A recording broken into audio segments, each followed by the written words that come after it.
కలికిరి మురళీమోహన్ గారు 2 నిమిషాలు. ధన్యవాదాలు అధ్యక్ష. ప్రజా జీవితంలో ప్రభుత్వాల యొక్క నిర్వహణలో పౌర సరఫరాలు ఎంత ముఖ్యమో పౌర సంబంధాలు కూడా అంతే ముఖ్యం అధ్యక్ష.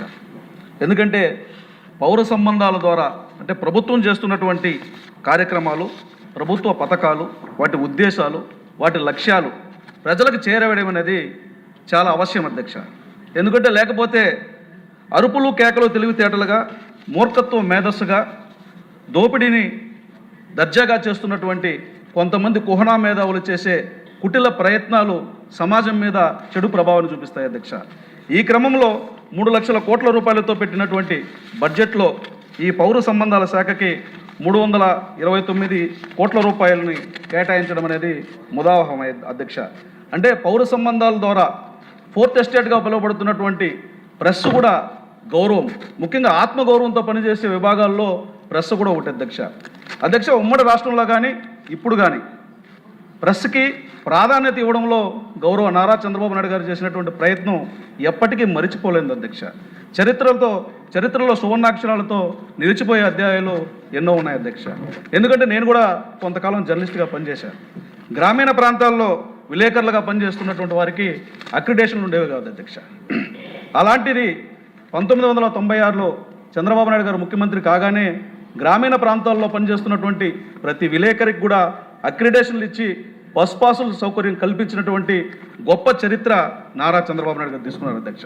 అలాగే సంస్థల లక్ష్యాలతో కాకుండా, వారి యొక్క దృష్టితో కాకుండా జర్నలిజంలో కొన్ని విలువలను పాటిస్తూ సమాజానికి ఉపయోగపడే పనులు చేయాలని ప్రెస్ అకాడమీని కూడా స్థాపించినటువంటి గొప్ప ధీరోదాత్తమైనటువంటి నాయకత్వం నారా చంద్రబాబు నాయుడు గారి అధ్యక్ష. అంటే ఇవన్నీ ఎందుకు చెప్తున్నానంటే ఒక చిన్న ఉదాహరణ మాత్రం చెప్పాలి అధ్యక్ష. బీసీలకి ఆదరణ పథకాన్ని ప్రవేశపెట్టారు అధ్యక్ష.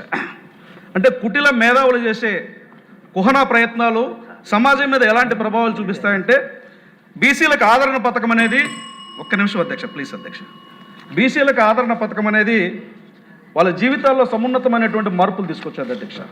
2 ఉదాహరణలు అధ్యక్ష. రజకులకి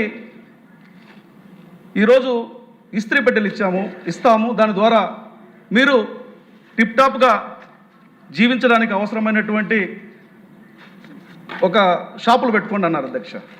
అప్పట్లో ఉన్నటువంటి జగన్మోహన్ రెడ్డి మిమ్మల్ని ఇస్త్రీ పెట్టెలకు పరిమితం చేస్తారా, లేకపోతే మీ జీవితాలు ఇంతేనా అని దుష్ప్రచారం చేశారు అధ్యక్ష. ఈరోజు మనం వేసుకుంటున్నటువంటి బట్టలన్నీ ల్యాండ్రీకి ఇస్తున్నాం అధ్యక్ష. ల్యాండ్రీలు ఎవరు నడుపుతున్నారు అధ్యక్ష? వాటిలో ఆదాయం లేకపోతే, వాటిలో ప్రయోజనం లేకపోతే ల్యాండ్రీ షాపులు ఎట్లా నడుస్తాయి అధ్యక్ష? అలాగే నాయి బ్రాహ్మణులు అధ్యక్ష, నాయి బ్రాహ్మణులకి అందమైనటువంటి సెలూన్లు పెట్టుకోండి, మీ జీవితాల్లో మార్పును తీసుకోండి, ఆత్మగౌరవంతో బ్రతకండి అన్నటువంటి ఒక పథకాన్ని తీసుకొస్తే, అయ్యా మిమ్మల్ని ఇక్కడికే పరిమితం చేస్తారా, మీ జీవితాలు ఇంతేనా, నేను వస్తే మార్చేస్తానని అధ్యక్ష. ఈరోజు కోట్ల రూపాయలు విలువ చేసే సెలూన్లు నడుస్తున్నాయి అధ్యక్ష.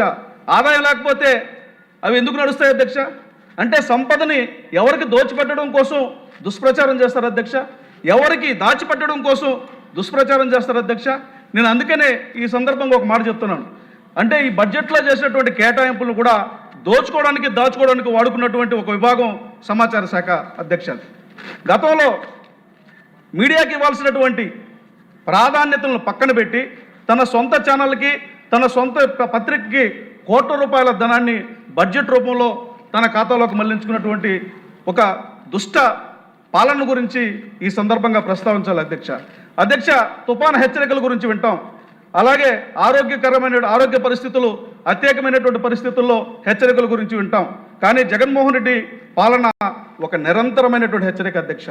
ఆ నిరంతరమైనటువంటి హెచ్చరికను గుర్తుపెట్టుకొని ఈరోజు అలాంటి దుష్ప్రచారాలకు తావు లేకుండా సముచితమైనటువంటి ప్రాధాన్యతనిచ్చి బడ్జెట్ కేటాయించి ఈ పౌర సంబంధాల శాఖని బలోపేతం చేయడం ముదావహమైనటువంటి చర్య. ఈ సందర్భంగా ఒకే మనవి, ఈ బడ్జెట్లో ఇప్పుడు కాక ఇంకెప్పుడు ముఖ్యమంత్రి నారా చంద్రబాబు నాయుడు గారు కాక మరెవరన్నటువంటి ఆలోచనతో ఒక చిన్న ప్రతిపాదన.